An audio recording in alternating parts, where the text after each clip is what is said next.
حی علی الفلاح، آؤ کامیابی کی طرف، آؤ کامیابی کی طرف، صبح شام پکارتا ہے دنیا والوں کو. جس دین میں کمزوروں، غریبوں، مسکینوں، یتیموں، سماج کے کچلے پسلے لوگوں کے لیے سمانتا ہے، ان کے حقوق محفوظ ہیں، جو خالص مکمل انسانیت کا دھرم ہے، دین ہے، جہاں کسی پڑوسی کے بھوکے سو جانے پر بھی ایمان اور اسلام خطرے میں پڑ جاتا ہو، جو سراسر سلامتی کا دین ہو، دھرم ہو. آخر اس دین اسلام کو چھوڑنے کا جو رجحان ہے، آج مسلم لڑکیاں کفر کی آغوش میں باہوں میں جا رہی ہیں، کیوں پیدا ہو رہا ہے؟ اور وہ بھی صنف نازک، مرد نہیں، عورتیں. کیا ہم صرف یہ کہہ کر اطمینان کی سانس لے لیں کہ جناب علی اس کا سبب سسٹم ہے، مخلوط تعلیم ہے، ملی جلی لڑکے اور لڑکیوں کی تعلیم ہے؟ بس میں مانتا ہوں ایک سبب یہ بھی ہو سکتا ہے، اور اگر ہے بھی تو آپ بتائیں اس کا تدارک کیا ہے، اس کو کیسے حل کیا جا سکتا ہے؟ آج کے دور میں جہاں انٹرنیٹ اور سوشل میڈیا نے خلوت گاہوں میں بیڈ روموں تک رسائی حاصل کر لی ہو، تنہائی خلوتوں میں جہاں لڑکے لڑکیاں موبائلز چلا رہے ہوں، آپ مخلوط سوسائٹی سے کس طرح کنارہ کشی اختیار کر سکتے ہیں؟ کر سکتے ہیں.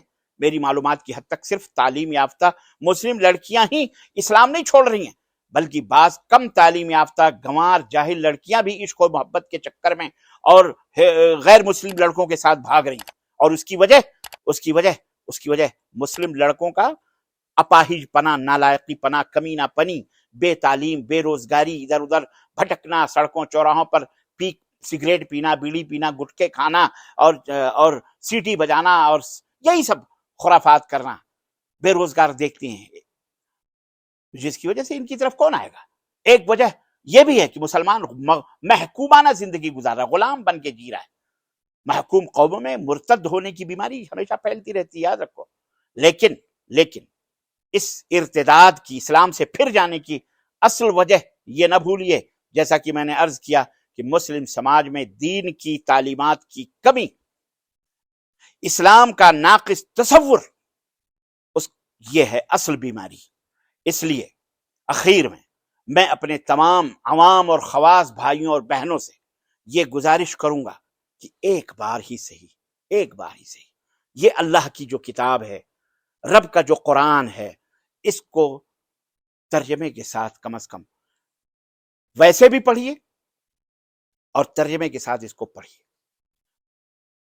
جو آپ جانتے ہیں آپ کو معلوم ہو جائے گا،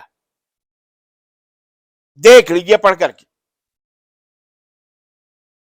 آپ کو معلوم ہو جائے گا کہ اللہ نے آپ کی بیٹیوں اور بہنوں کو جو کچھ دیا ہے، اگر وہ آپ انہیں دے دیں تو وہ کسی حال میں بھی اسلام کو چھوڑنا پسند نہیں کریں گی. یہ کر کے تو دیکھیے. آپ انہیں ابتدائی طور پر اپنے گھروں میں بسم اللہ، سورہ فاتحہ، قل هو اللہ، قرآن، اس کے معنی، اس کے مفہوم، اس کے ترجمے، آپ جس بھی زبان میں کے جاننے والے ہوں، ہندی ہوں، اردو ہوں، فارسی ہوں، انگریزی ہوں، تمل ہوں، گجراتی ہوں، مراٹھی ہوں، یا ملیالم ہو، یا تمل ہو، یا کنڑا ہو، جس بھی بھاشا زبان آپ کو آتی ہے، آپ اپنے بچوں کو ابتدائی طور پر یہ کم از کم انہیں بتائیے، سمجھائیے. دیکھیے انشاءاللہ اسلام پھلے گا، پھولے گا، اور کوئی بھی مرتد نہیں ہوگا. ورنہ نہ سمجھو گے تو مٹ جاؤ گے ہندوستان والوں، تمہاری داستان تک بھی نہ ہوگی. داستانوں میں اللہ ہماری آل اولاد کی حفاظت فرمائے، اللہ اسلام کو فروغ دے، اور اسلام کی صداقت اور سچائی سب کے نظروں میں اللہ تبارک تعالیٰ اسے واضح فرمائے، اور اللہ تعالیٰ ہم سب کے سینوں کو دین اسلام کی تعلیمات کے لیے کھول دے، اور ہماری بچیوں کی اور ہمارے نوجوان بیٹوں کی، بیٹیوں کی اللہ حفاظت فرمائے. آمین یا رب العالمین. وصلی اللہ علی نبینا محمد وعلی آلہ وصحبہ اجمعین. والسلام علیکم ورحمۃ اللہ وبرکاتہ.